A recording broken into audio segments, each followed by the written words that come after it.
Hey, how you doing? This is John, and welcome to John's Long Box. I'm here with Paul Thayer. How you doing?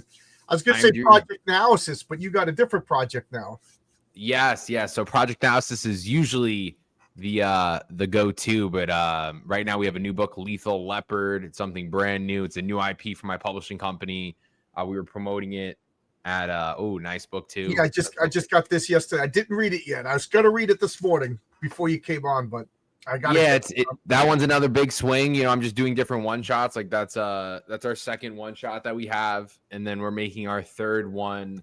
I just signed these two up and comers to write and draw it. It's going to be a hybrid one shot for project analysis. So Oh, put your link in the private chat so I can put it in the public chat. you got it. Anything you want to promote. So, Paul, you've been on this channel many times now. And you're practically a neighbor. You live over in the next state over. Yes, sir. Yeah. And you are a promoting machine. You're at every convention. You and Von Coleman must see each other like every weekend. Yeah, I haven't done anything honestly since I think there was a Hot Flips one I did because that's the one I usually go to. That one's right by you, and in Babylon, and then I did New York, and then I'm just planning all the big events right now because I'm doing a little.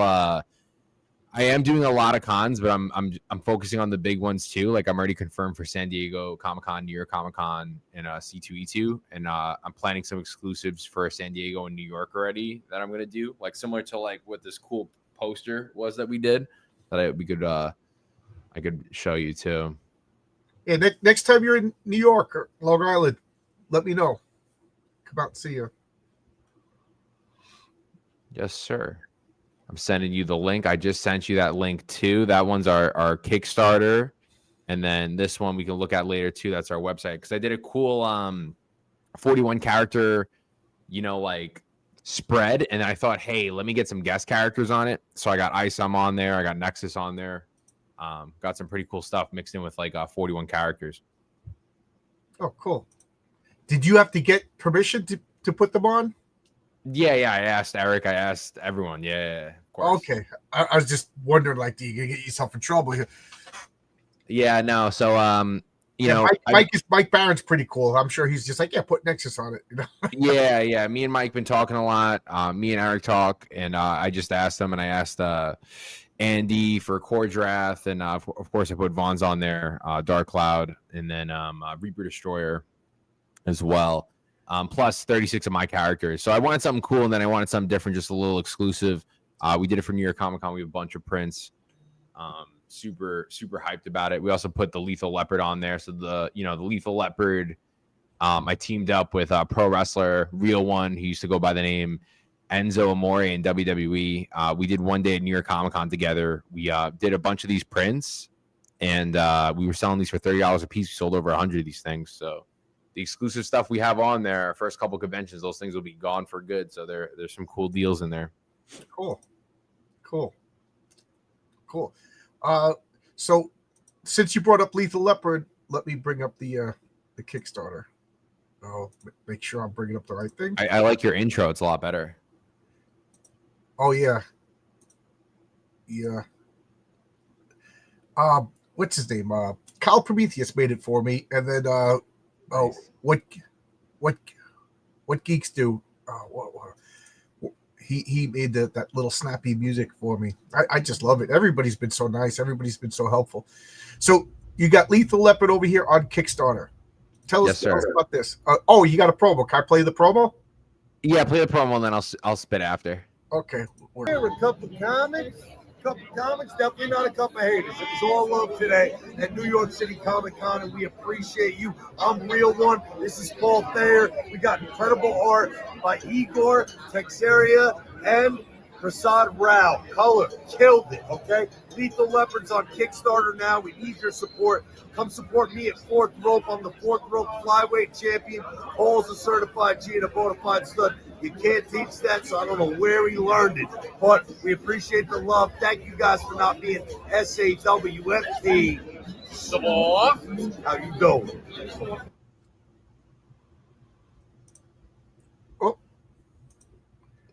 Yeah, so it follows a half man, half a He's trapped in the underworld and needs to escape to go back to Earth. It's super crazy. It has nothing to do with Project Now. This is a brand new IP. I met Real One at New York Comic Con like 2 years back, and he originally wanted to be in Project Analysis, but Project Analysis I'm keeping all me unless it's like a licensing thing. I can understand. So I'm keeping that. I wanted to make something cool. We sat down for a couple hours, made this idea. Igor has done a couple of covers for me for Project Analysis. I love his artwork. We're working on this book for about a year, and it just finished. So all the lines and inks are done, and now we're doing the colors, and it's super sick. I'm really excited about the book. We had really good hype at New York Comic Con for it, and this Kickstarter, with already 43 backers, we're at like 22,400, which is awesome. It already beat our Voltage book, which is another kind of like a new IP. It's like an issue 1, so we're already off to a good start. And we have a cool Keenan White cover on there. The interiors are sick. It has the underworld, it has heaven, it has a bunch of stuff. So yeah, I like that image. That image is great. Yeah. So and then we showed the tee up for it too. But that's so if he's exerting so much power, he would explode all of his energy, and then he would reset back to his human form. So at this point in the book, he'll be in tune with his powers, but I make it a full 20-page interior book, and then we're gonna have 4 pages of funsies in it. Standard cover $15, cover B $20.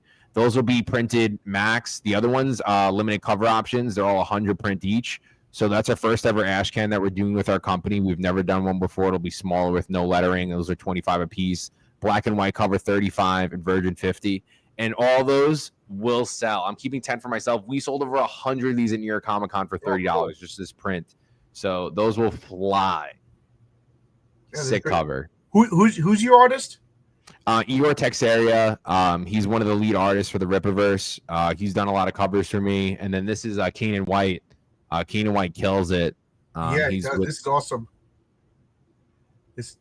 Both these covers are good. I thought it was the same artist, but now I see it's different artists. They're both really good. Good. And great colors. Who does your coloring? Same as always, Prasad. Prasad Rao colors it. He colored all my books except for Crimson Pain, Project Analysis Episode 0, and the Voltage and Imperium. Everything else he colors. Everything I do usually. Okay. Cool. Yeah. Looks really good. Looks really good. But then again, all your comics always look so good. So you're doing the right thing. Look at that. That is awesome. So with those things, he's able to absorb other Anubises, because that's how he's going to get back to Earth, right? So that one has wings, and clearly he beats them. And then go to the next page. Go to the next page. Yeah. Gets wings now, so his new power up is wings. So now he can get to the next mission, So now he got the wings to get to the next building. And then the next page is him fighting some demons, which is really cool. And then him exerting into the negative energy, and then you could see him in his human form as well. Oh, okay. Look at that. Yeah, this is I really like this. I like the socks with the glyphics on it. Okay, now he transforms back to human. Yep. Okay, cool. Yeah. I'm digging this art, and this color and art really goes together really, really well. Good job, man. But you always do a good job. You don't need me to tell you that. Yeah, I appreciate it, dude. No, I need you to tell me that. It gets me going, lets the people know. We're having a good time. This is something brand new. 3K, you're guaranteed your books. 6K, I know we can do an issue too. I have him signed with me for 6 books. Oh, cool. So we can do a bunch more things, I would like to do another Lethal Leopard. We do leave it up that we can. But the whole point is I just set up a whole universe. I make a universe, and, now we're trying to explode on it. And then, I have 4 other books in production right now. We just did the Voltage and Imperium. We're doing the Lethal Leopard.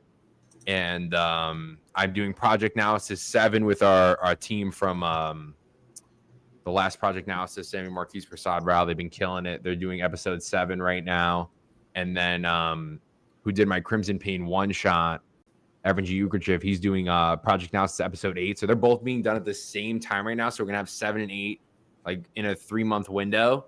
And then I have that hybrid one-shot that I'm doing. And then episode 9, I'm doing something different because Project Analysis is the seller. It's what I see from the Project Analysis universe. So I need to stack those issues. So I'm going to take Omega 1 and 2, and I'm going to add 10 pages, and that's going to be 9. Okay. So I'm gonna do like a big...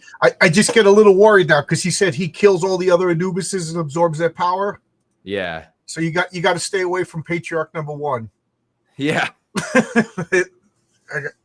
She's the daughter of Anubis. Gonna be fighting the Patriarch. Nice.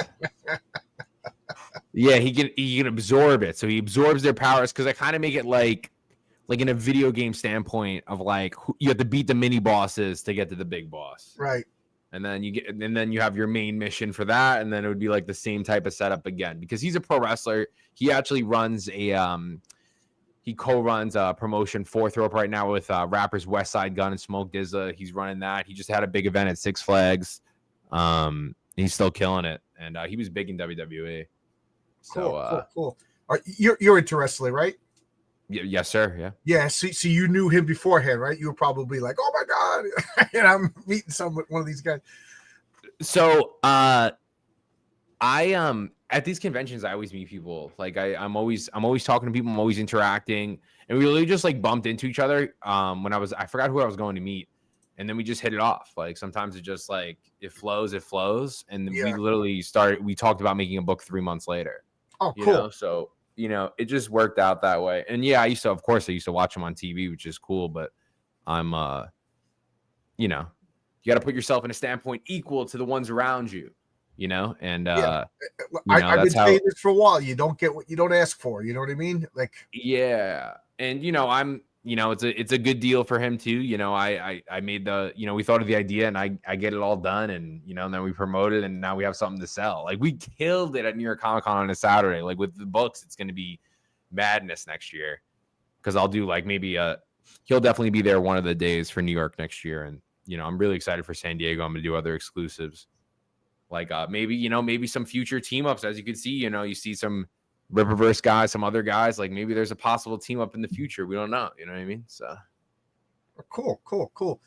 Yeah, I read everything you put out so far. I got to say it's a good story. I've said this in the best possible way. It's like Image Comics, but with good writing. So it seems like right now in the indie scene, the 90s comics are the rage. We got Dave Brink over here, his comics too. Both of you are putting out cool looking superheroes in 90s style, if you like that. But the stories actually, that's been my big thing with the 90s is the stories were garbage. They didn't really care about the writing, but you're a good writer and you got some good art. So you got the best of both worlds going on in your comics. Yeah, I recommend them. And I'm leaning more towards the sci-fi aspect of it too, with like and also with like the one life standpoint. I feel like because Omega 2090, when I repurposed that back into episode 9, because I feel like everyone needs to know Omega's origin to understand where he is now. And it's like they're fighting these things called the Decay, which is basically my version of zombies, which will happen, which is like a chemical reaction to something that they do. And I'm trying to make it like, different stuff. And I love the stuff that everyone's putting out now. It's cool. So what I forgive me if I misheard, but the Decay, they're going to be in Project Analysis. So there's something going on. It's going to cause riots. Yeah. So for Omega 2090, it was originally going to be a prequel series, 4 issues, but I took that art team and I put it on at Project Analysis episode 2, and it's our bestseller. So it'd be dumb to make Samuel do something else, and I don't want another artist to finish it. And also the Project Analysis do better in sales. Like if it's either in conventions or whatever, people mostly buy all the Project Analysis books, maybe with the Crimson Pain one shot usually. So I'm going to repurpose that into 9, finish out the Omega 2090 series inside Project Analysis, and then we'll go back to present day, because Project Analysis 7, which we're hyping up right now, I'll actually give you that link. It's going to be 40 pages, and in the first 4, Crimson Pain with his cabal are going to take all of Asia in 52 hours.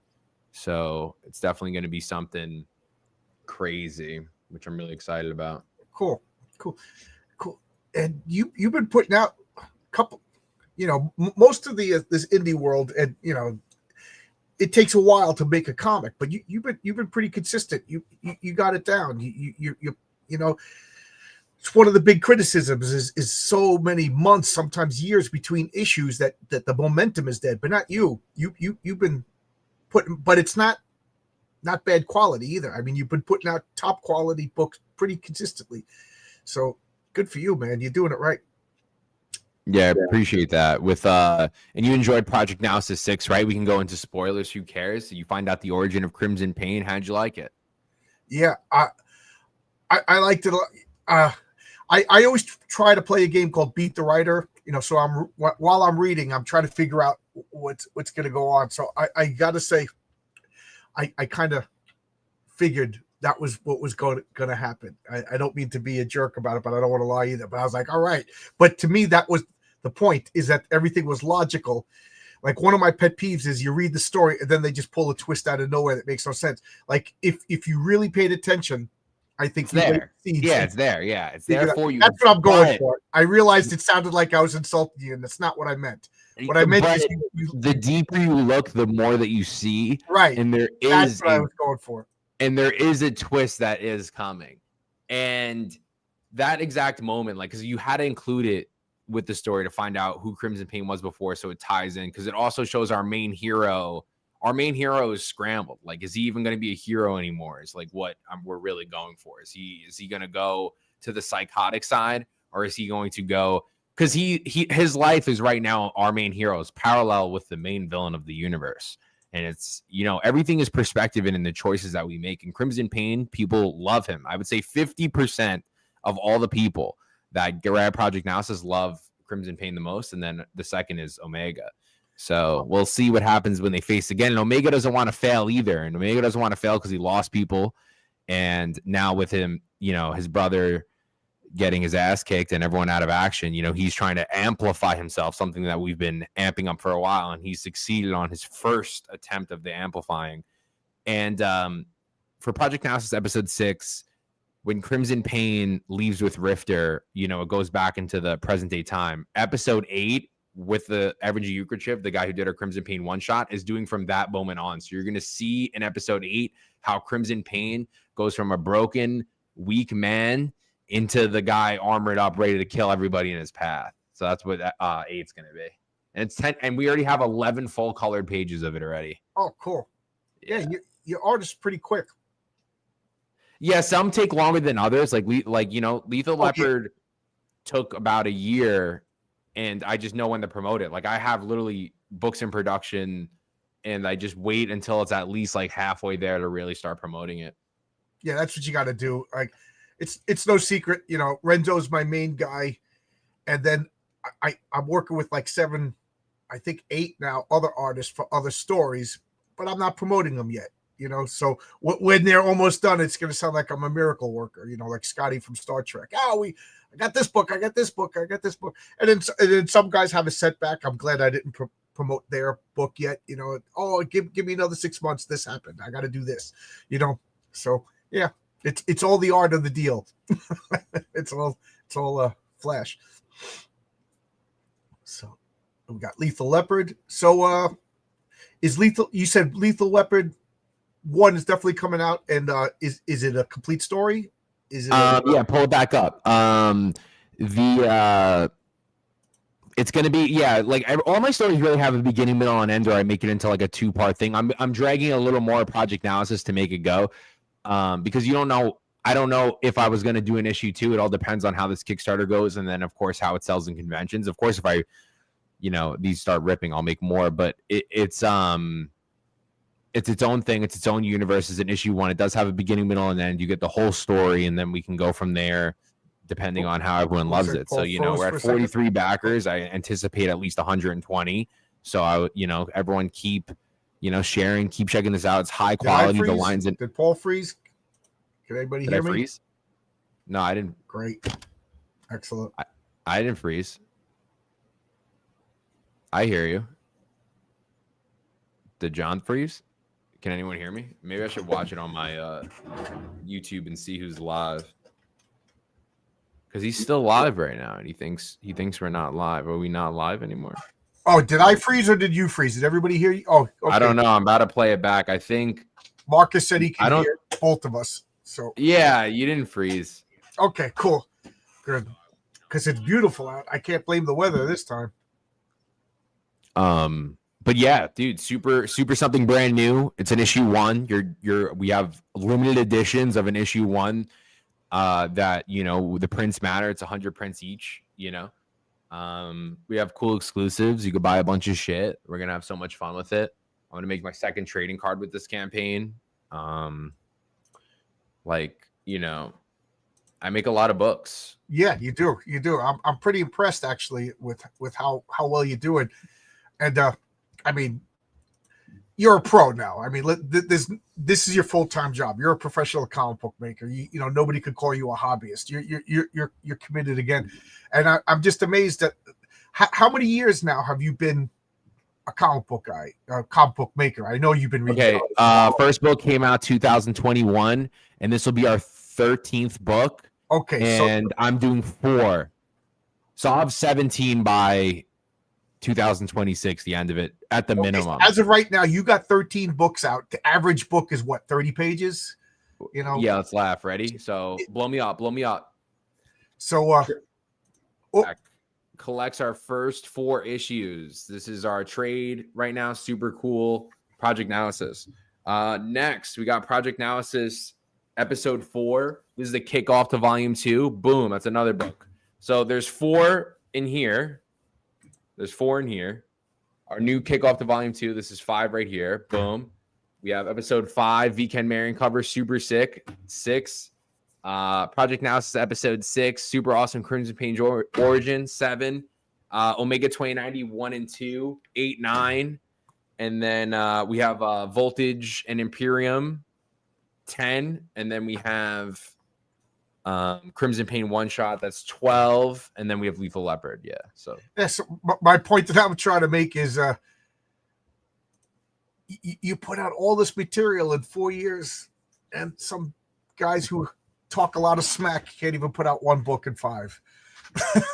So good. You know, you kick it I out. would hope and to keep pushing momentum, and I would love to attain more. Like soon as I start hitting, and I say it every time, like soon as I hit 10K a campaign, I can make a book a month, you know? So it's just about that happening. And then we could do a lot of cool stuff on that and take different risks and swings. Like the Voltage and Imperium one shots, completely different art. I'm trying to really showcase my writing and how my writing has improved. And, you know, that we're constantly, you know, I feel like episode 5 and 6 are like bangers, and I feel like each issue is getting better and better. So I'm excited to continue to push. And with 7 and 8, it really wraps up the first season, I would say, for Project Analysis. So with all that Project Analysis content out, you know, maybe I decide to put it with another company. So everything that you get now is definitely collector's items, and that's why we're also making some new IP as well, you know.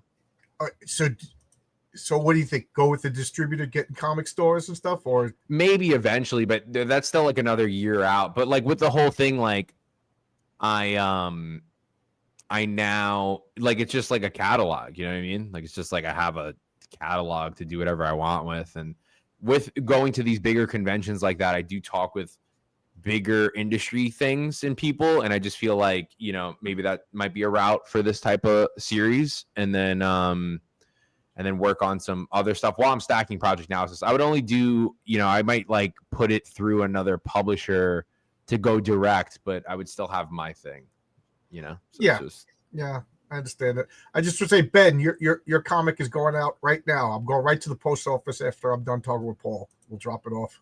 So, and we got featured in Forbes again, you know? So we got featured in Forbes for New York Comic Con, which we did really well at. We sold over 600 books at the show. Nice. And, you know, my single issues are $10. The trades are $30. And then, you know, prints are $20, $30 each. And we sold a lot of those too. And when you say prints, what do you mean? Just like this one behind me. Okay, cool. Nice. I sent you the Project Analysis website. You want to pull that up too real quick? Sure. Which one is that? It's the middle one. Project. But yeah, I'm definitely pushing the pace. You know what I mean? And I definitely want to. I'm gonna try some different exclusives, different collabs on stuff, move some more stuff. Is this the one you want to? Yeah, and then scroll all the way up. Okay, well let me get to that. Where is it? I got too many tabs open. There we go. Boom. Yeah, you can see that image if you want to zoom in somehow and blow it up a little more. Yeah, that was our 41 character print we debuted at New York Comic Con. Those things are sick, dude.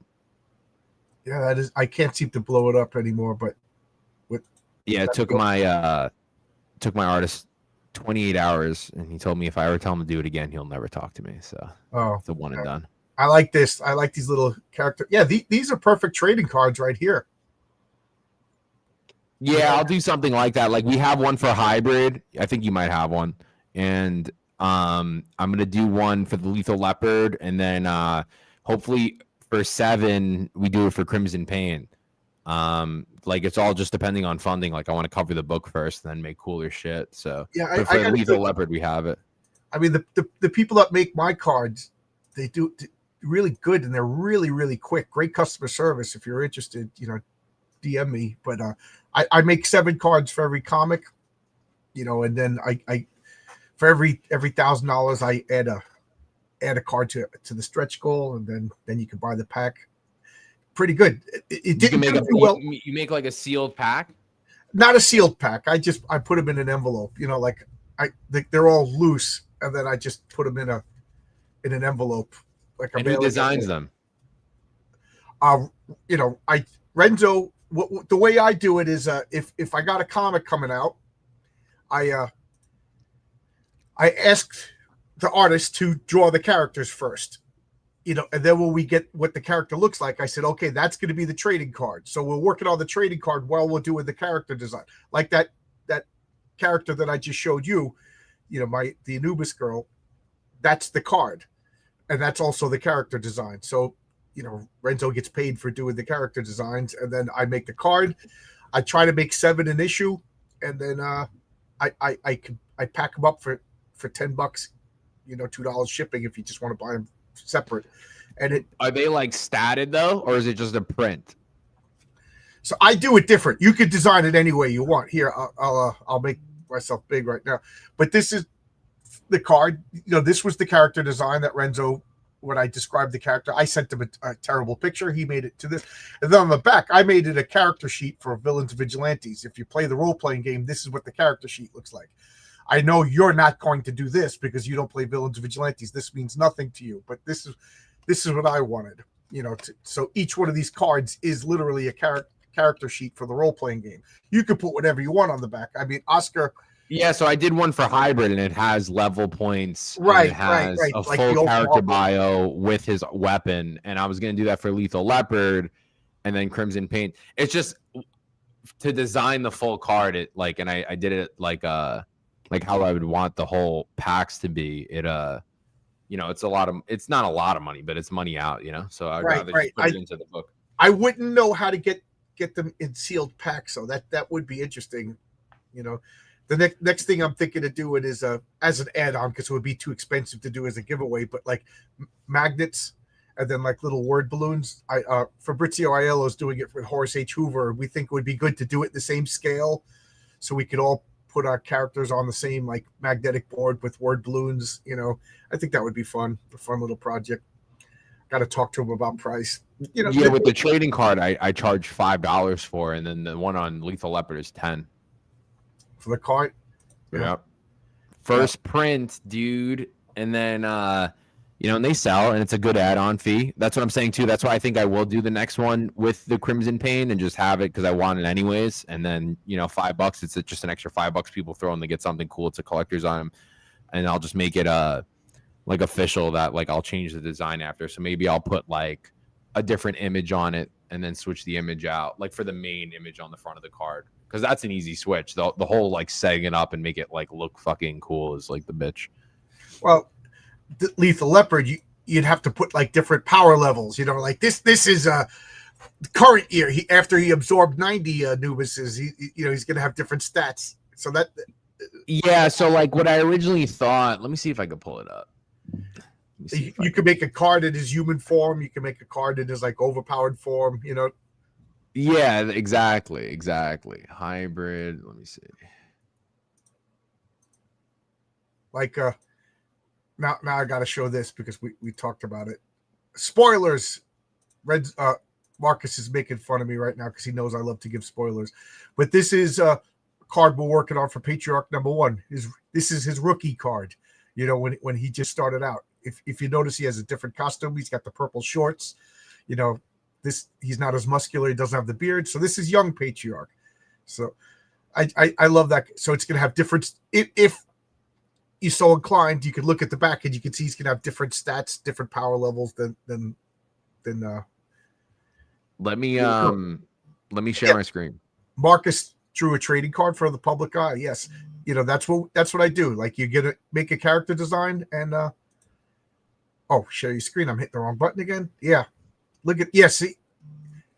So we did something like this. Like he's an enhanced, so it's an E, and he's part of PN, which is Project Analysis. His attack is 500. He's a level 2, and his defense is 2,500. And then I put the code name, the name, the faction, the description, and then his signature weapon, the Wrath of Hades, on there. Yeah, that is cool. Yeah. You know, so I would do that for Lethal Leopard, but, you know, it'd just be a swap out, like Lethal Leopard and, you know, boom, boom. And then I'll switch the 2 panels like that. And then put the, maybe I'll do the -1 for the exclusive. And then I flip it to the Kanan one, you know, whatever. But yeah, he's definitely way more powerful. He's definitely like a 4, you know, so like compared to poor Hybrid who's just figuring life out. You know? So now you said now he's like a 4. What's the top number? Like what would Crimson Pain's number be? See, like it's so different. I would say Crimson Pain would be the 5, but like Crimson Pain's, if I max win, it would be level 5. So 5 is the highest, or do you have would be like the highest level? Because I think of it like a Yu-Gi-Oh, like how you would have to sacrifice a 1 or a 2 to get to the 5 or etc. Something like that. Like that's how I'd play it. Yeah. But the only thing I would do too is like this is my other way of thinking. This is just Paul brainstorming. I would want to do a character pack that you could just buy, like the Magic trading card deck playing things, and you can have a deck and you guys can both play regardless. Like that would be the only. You're actually thinking of making a trading card game.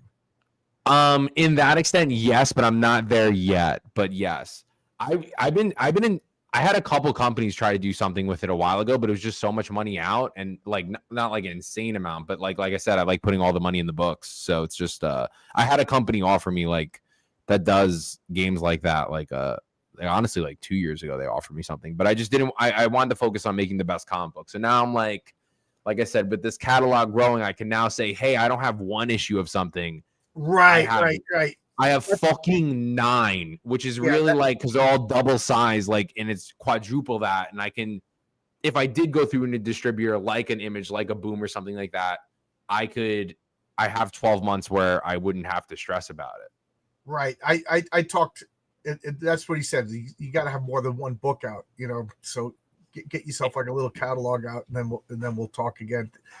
Yeah, for trading card games, though, just be careful because there's a glut of just dead trading card games. You know what I mean? So, no. Like, I don't want to say the company, but a company offered me something like legit 2 years ago when Project Analysis was even at 4 yet, and it wasn't like it was like a really good deal. But like I said, I just don't think you only have one shot of doing your first trading cards and stuff. Right. Like that's why I feel like right now it's just like an exclusive trading card for every campaign I'm gonna start doing.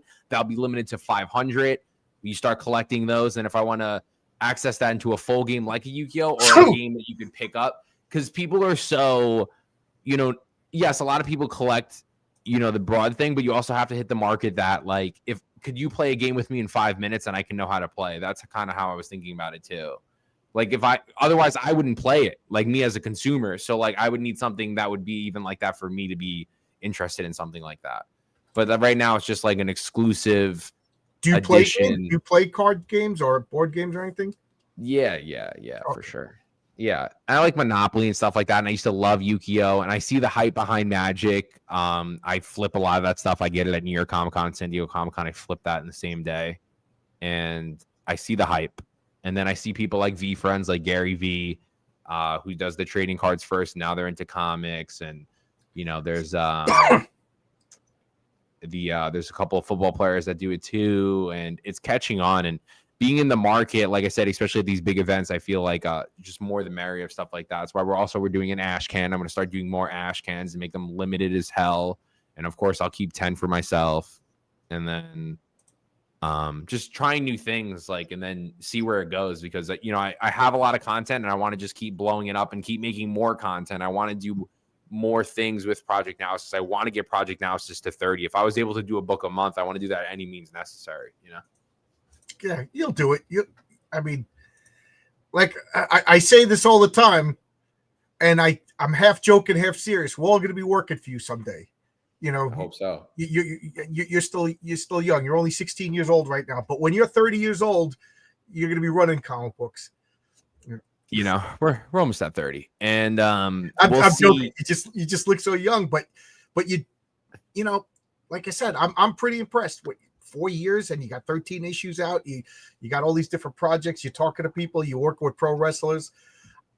I just, I don't know. I don't want to get into anything too controversial. Oh, okay. Mike gets excited. Don't take away his enthusiasm.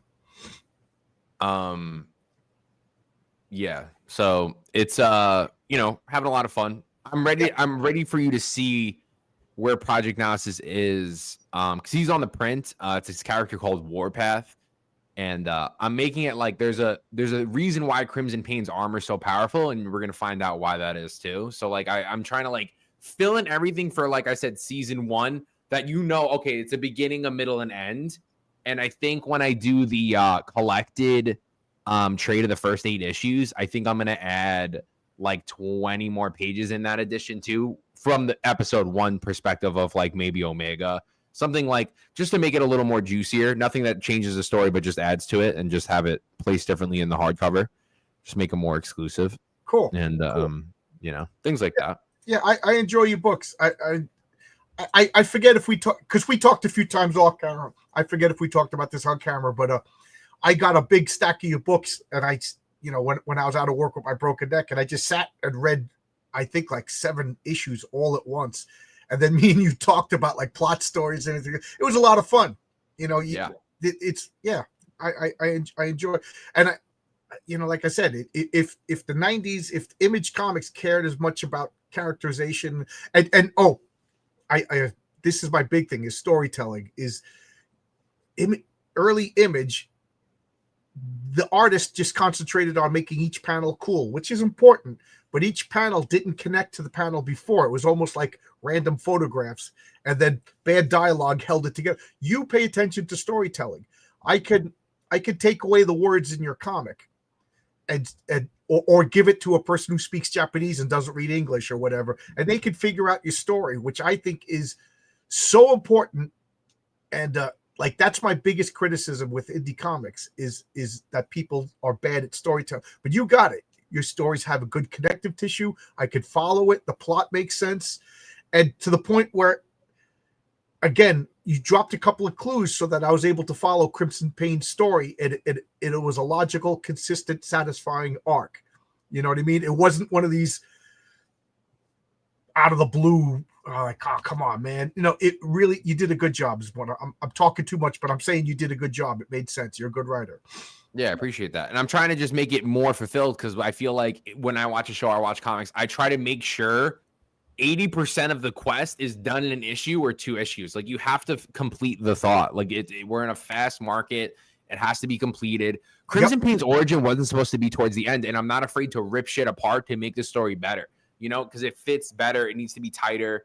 And I feel like when you get till episode 8 and it really shows us where we want to go, and then to go back into Omega 2090 and show you who Omega was, because definitely Omega is going to go down a different path than most. And it's borderline, is he the hero, or is he going to be Crimson Pain, or is he going to be the savior of the world, or is he, going to turn on everything? Because he's broken right now. He doesn't know what to believe, and he needs to figure that out. Well, and that's one of the things I like about your world, is it's not a cookie cutter. The shades of gray. Is the government good? Is the government bad? It does. Crimson Pain has validity to what he believes, but he's also not justified, if that makes sense. Like, every these days, everybody's like, oh, I could sympathize with the villain. I could sympathize with Crimson Pain to a point, But then when you're going around murdering all these people, that's where you lose me. But he, like you said, Omega started out as a good guy. Maybe he'll go to a bad guy. I don't know. I don't read the future. But Crimson Pain started out as a good guy. You know what I mean? Because your world is pretty shady. You know, when you read all these politicians, when you read your politicians in the book, you're like, I don't know if I want to vote for these people. You know, you're doing a good job keeping me guessing. Yeah, look at this. I'll share it with you real quick. Sure. I'll share again. So where are we? This? Let me know. You're here? Yeah, I'm here. Okay, so Crimson Pain's such a different person too. Like, he's sitting on, in the beginning of this issue, this is the throne of skulls. So all the people that he rips off their heads and stuff, he melts it into his chair, you know? And you see like some of the faces in here, and he has these guys fight to the death to become commanders in his coalition as they're about to invade, you know, the Arctic coast and take everything. And I'm going to show a little more depth on the characters, you know, on how they interact off battle. And, you know, we're going deeper into, like I said, like Omega is really trying to power himself up to beat Crimson Pain because Crimson Pain beat the shit out of him. Yeah.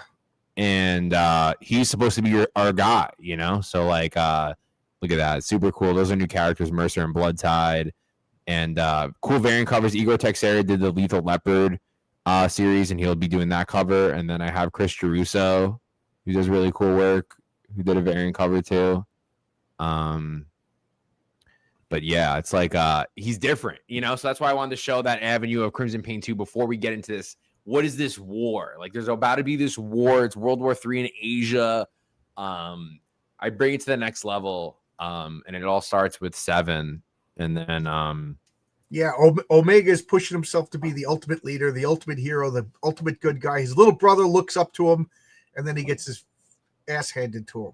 Yeah, and his best friend that's been with him since the beginning, that they always live together, and he just gets fucking washed. Like, they get washed. And that was the whole point. Like you would, in every other series, they would have won. You know? They would have beat Crimson Pain right there and thrown him in jail. But so he just pulls out another version from the multiverse, right, Paul? Yeah, or there's a multiverse, but hence there is no multiverse. And when these characters fight, if you hesitate, they will die. And right, that's the point I'm trying to make. Is there's no do-overs, there's no reset button with your comics. There's real stakes. Yeah, and we do have technology to repair. But you know, without getting into any spoilers, there is going to be side effects to some of these characters the same way. Right. In one of the issues, somebody was out of a fight because they were healing and you know, and being taken care of. There's not just Wolverine. I'm just I'm better now, and let's go fight again. We had Prince Hero in episode 1. The telekinetic that they were fighting that was in the original Project Analysis group Rifter just squeezes him. Like, that's what they would do. They're like, oh, you have armor? That's cool. Let me squeeze you into your armor. And he was injured, and he makes his return in episode 4. But that character, what makes him different is he's the only character that still has a public eye. He's in this classified unit, and he's also a prince to the former European Federation that ran all of Europe, which is now under the ULN. So, you know, there's a lot of things that I have in between that, of course, we're not, you know, when that plot point comes up, that plot point will come up. But yeah, and then he'll make his return in 7, fighting alongside Hellsate, and same with Hellsate. Hellsate got her arm ripped off. Oh, that's how you say it? I've been saying her name wrong. Okay, cool. Thanks. Yeah, Hellsate gets her, Banshee rips her arm off, someone that she thought she killed, but if you don't see the kill on screen, it's not there, dude. So that's a comic book trope. You know, the guy falls off the cliff. Well, he's dead. No, he's not. You didn't see the splattered body. With us, you got to see the fatality. And Hellsate got her arm ripped off, and now she'll have a cybernetic arm that she'll use with her sword, and the sword can telekinetically come to the sword, and it'll heat up because she won't be able to shoot fire out of that arm anymore. I try to make it like that type of like realism borderline, but also scientific. Like, you need the tech. Like, where's the tech at? Like, yes, they have powers, but they're enhanced. There's superheroes, yes, but there's also cybernetics, you know? So I want to, you know, blur that line too. And we would have different technology in 2095, you know? Which brings me to, I guess, whatever, how long we're talking.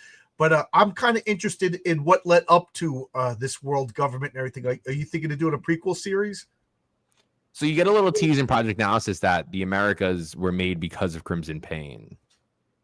So in 6, he says that they unite they turn from the United States to the Americas because Crimson Pain basically takes out any threat necessary.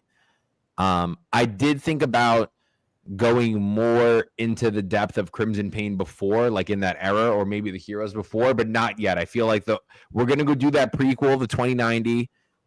Will be in Project Analysis Volume 3, and then we're jumping back to the war because the war is different. And something happens in 7 that also I throw another big twist into the story on how we're gonna grow these characters, and we're gonna hit more on that like political side in a sense of like certain characters to see how the world is interacting with what is actually going on, because it's, Crimson Pain kills 90 million people. He's gone for 5 years. Now they know that superheroes exist, but these aren't superheroes. These are a death squad to kill off these crazy villains. And now when you think Crimson Pain was alone, just hiding in the showers for 5 years, you're going to see that he has hundreds of thousands of troops and an army of enhanced that have been waiting 5 years to just seize this plan, because he's maniacal now. He's not, yes, Crimson Pain is fueled with anger, but only in the beginning, he just ran around killing everyone. Then he waited for 5 years for his moment. And this is now his moment to seize control, So it definitely brings that borderline like G.I. Joe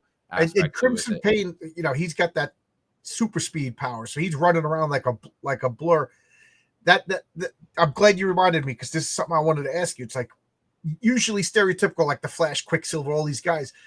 They're always, or Impulse, perfect example. They're always portrayed as just impulsive and running around. But Crimson Pain ran around, killed all these people, and then did nothing for 5. What was he up to? Was there a reason? Is something going on? Is it even the same person? These are the questions that I'm asking myself. You know what I mean? Like I said, I'm always trying to beat the writer. Not that I'm asking you to answer them. These are just the questions that I'm generating in my mind. I don't want you to answer them because I don't want the comics to be spoiled. Yeah, like in 8, we'll find out how he gets to this bigger state, but there'll be other things where we will go back and like, I, of course, will show like what happened in France. Like, how did he take over France? Like, we only found out New York City and you kind of got some of Beijing. So like, there's so many things that like, that's what's cool about time jumps, to show more of what happened to these characters, and especially like maybe the bond Rifter and Crimson Pain and Mutator had, and Electrite had with each other, and I could show missions from that era as well. The Guild of Titans I thought of also doing, like there's more Titans that I'm designing right now. The Guild of Titans, is that Odysseus's team and stuff? Yeah. So that's what I'm curious about them. Is that there is going to be more of them? Yeah, we'll see. Cool. We'll see what happens in like, without going into spoiler territory, maybe there's 1 or 2 alive, you know what I mean? And then they can make a comeback as well. Not saying the ones that they killed are alive, but there was 22 of them.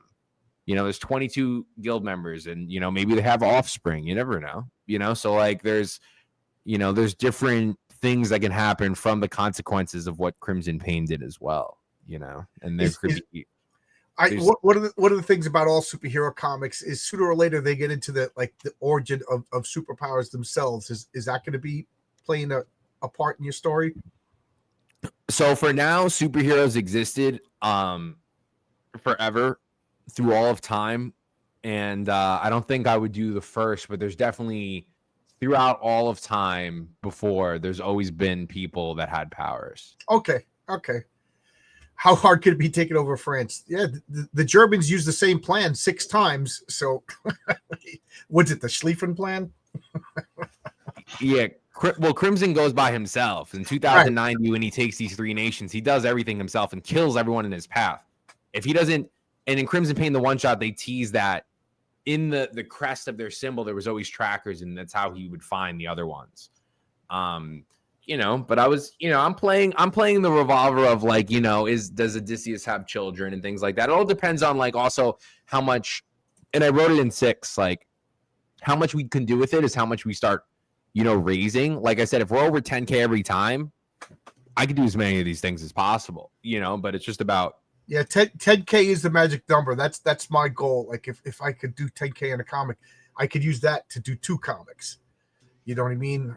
Yeah. So that it's funny. And the indie seems like 10K is level up for most of us. Yeah, you'll 10K do it. would You'll be do it. If cool. anybody could do it, you'll do it. Yeah, like I said, I don't have a problem. Like at New York Comic Con, I'll give a great example. Like I said, I sell these books $10 a book, $30 a trade. We sold probably like 200 trades. You could do the math on that. And then by Friday, we sold out of 5s and 6, and I brought 100 each. That means everyone else had, this was like the first time I feel like I would say 30-40% of the people that were there were coming to my booth, and actually I wasn't pitching anymore, which was cool. And people were just like, give me that picture piece, which has been nice. So I see the traction in that. So, I just need that's why I started streaming now. I'm going to be streaming at 2:00 today with artist Igor Texeri on my channel, my YouTube channel. And then cool. I'm going to start doing that. And once I get really good with it, I already have all the stuff made. I spent hours making all the little clips and stuff to play, and stuff like that. Because you got to be your own brand. And I feel like that's just like, I just need to go harder in the online space. Absolutely. By also bringing value, because I do go out to these dinners and I do go out and see these people that are really high in industry and in other industries. And I feel like they give me a lot of insight. And I feel like once I figure out how to really do the streaming thing, I'll bring some of those people on and try to give more insight, which on things like I wish I knew when I started, but from another person that was doing it, so. Yeah. Well, we got 5 minutes left. You covered all the bases, man. Like you are a natural born, you're easy to talk to. All I gotta do is say hello to you, and you. Anything you want to say that you didn't get a chance to say? Just that, to back this project, you know what I mean? We're at 43 backers, 2,431, 6K. We really get to where we want to go. But 3K gets you your book guaranteed. And, I'm constantly putting out books. This will be my 13th book. You're guaranteed your books. Oh yeah. The exclusives will mean something. They're 100 limited each. We're not reprinting those, and like I said, we sold these prints for $30 a piece, no problem. We'll be ripping those at the conventions. So support someone that's on the grind. Like I said, I already have 4 books in production for next year. At the bare minimum, I have 4 fucking books coming out next year. It's probably going to be more like 6, but we'll say 4 to keep it safe. And more to come. I'm really working a lot of different things, and that's why I'm just keeping my opportunity open. You do it. You're grinding, man. I wish I had half your energy. You're always out there. I got it. I said that next time you're in the New York, Long Island area, you got to come to one of those hot flips events. Where is this? In Babylon. Yeah. Vaughn was there, right? Yeah, but I go every month. They Hot Flips also, they sponsor all the big events like MegaCon, C2E2, New York Comic Con, and he makes that kind of just a lot of guys chilling out, and there's just like there's a lot of usual people there, but I have a good time. Oh, let me know. I didn't know that. I just thought it was like a yearly event at Babylon. No, it's like they used to do it every month. Now they do it every like 3-4 now, so it's like better for us. But yeah, dude, it's a good time. I go. Yeah, I'll go. Babylon's not too far away from me. They go. They get me pizza. Can't beat it. They're my guys. They're so nice. Charlie's the man. Charlie, he sells bags and boards, Hot Flips. You get the bags and boards from them. They're super cool. And like I said, they have 2 big booths in New York Comic Con. They have Rob Liefeld at their booth and all those Billy Tucci and all those guys. And they just host them. Those booths ain't cheap. My booth's 2,000. That's all I gotta say. So their booth's a lot more. Yeah, let me know. Let me know next time you're in town. Yeah. Yes, sir. Yeah, let me know about this Hot Flips event. I'll ask Vaughn if he knows anything about. I forget what he told me about it, and it was like, you got to let me know more than a day in advance. I already had something planned, but I want to go. I want to start doing convention. I haven't done one yet. I'm kind of excited to do one because I wanted to wait till I had more than one book to show. Yeah, but even one book's cool. It's an easier pitch. Like it's the Patriarch. But you know what I mean? Like you feel like a one-hit wonder. People just like, this guy's got one book. Is there going to be no? I got 2 books now. Now I'll start doing conventions. All right, but I got to get going. I'm going to run to the post office, man. I love this book. It's a good book, well drawn, well. Again, oh man, I'm stumbling over my words. Good storytelling. It's got me guessing. It's got me interested enough that I'm trying to figure out what's going on. you know, And you I won't read so know many because comics. the curveball is going to be the craziest curveball ever, but it'll be a curveball that makes sense, not a curveball that doesn't relate to some sort of plot. Like everything, that's how I really write. It's everything has a beat and a rhythm, and you have to finish the beat. Like it needs to this goes to this because this happened. You know, everything has a consequence. But right, and it's satisfying. Like I read so many comics that I'm like, it just goes away. Like I don't think about it. But Project Analysis, I think about, and I'm trying to figure out what's going on. So take that for what it is. All right. Thanks a lot, Paul. Good luck, man. And let me know next time this Hot Flips event comes out. That sounds interesting. That sounds fun. you got it. All right. So at this point, it's time to say goodbye, kids.